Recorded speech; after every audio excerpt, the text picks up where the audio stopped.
Today we're going to cook with something that you probably never eaten. And to be honest, I've only eaten it myself once.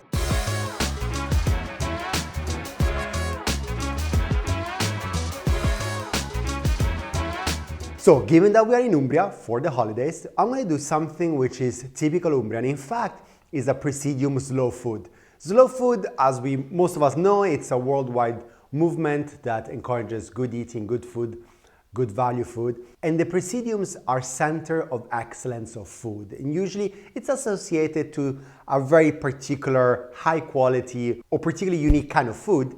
And the presidium slow food we're going to be using today in Umbria is the Fagiolini del Trasimeno. They are these tiny little beans, and to make it a super slow food dish, we're going to be using the only slow food presidium for the Moraiolo type of olive oil here in Umbria, which is actually done here at my parents' farm. So we're going to be using this oil to accompany the beans, and it's going to be fantastic. And because many of us do like some meat with our legumes, I'm going to make some Italian sausages. We're going to put everything together. We're going to be drinking one while we cook, because this takes a while.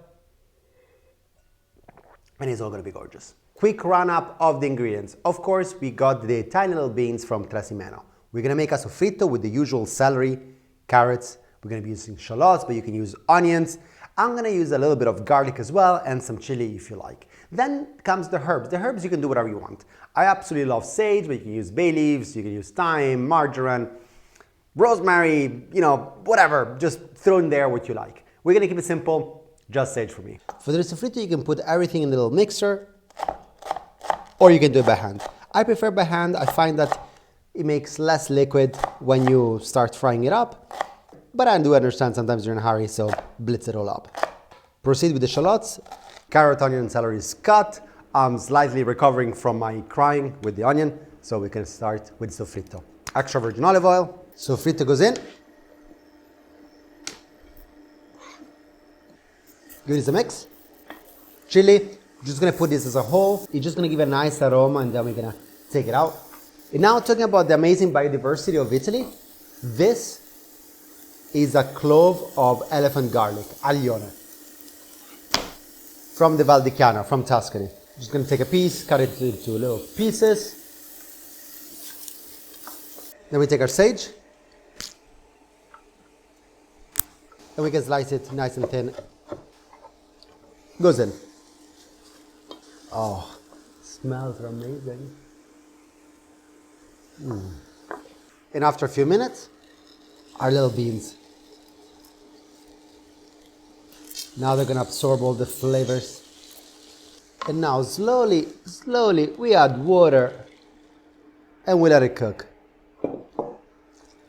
As the water gets absorbed, the beans get a little bit bigger, softer, and we slowly keep adding the water until everything is cooked. And every so often you keep track. When it gets too dry, a little bit more water.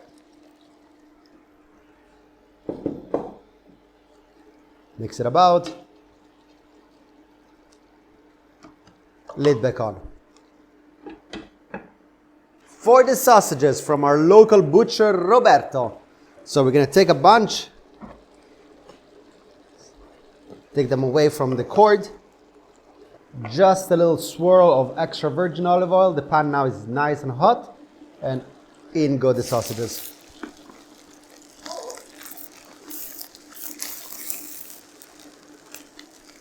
We use the hot pan to give it some color, and then once they're nice caramelized on the outside, we're gonna move it in here. In the meantime, we're gonna add some salt now that we're halfway through the cooking. And we give this a mix.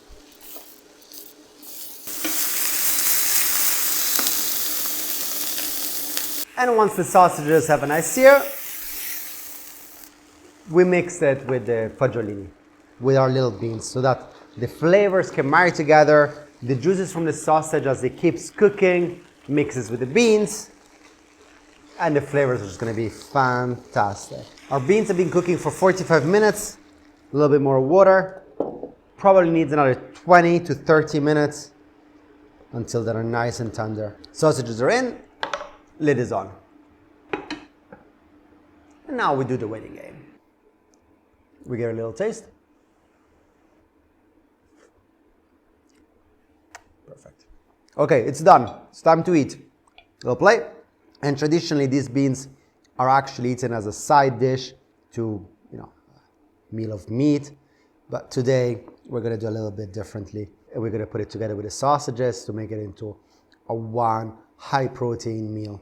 And to finish it off, a little bit of Moraiolo extra virgin olive oil. And now it's ready to be eaten. And this is our finished plate. A little bit of sausages, a little bit of beans, a glass of Sangiovese.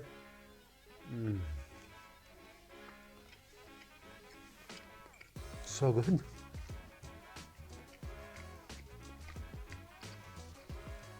If you ever find them, you got to make this. By the way, a little cheat just for you guys. This recipe works fantastically well also with lentils, which are much easier to find. But these little beans, these guys, I'm ready to have it. Go on, go.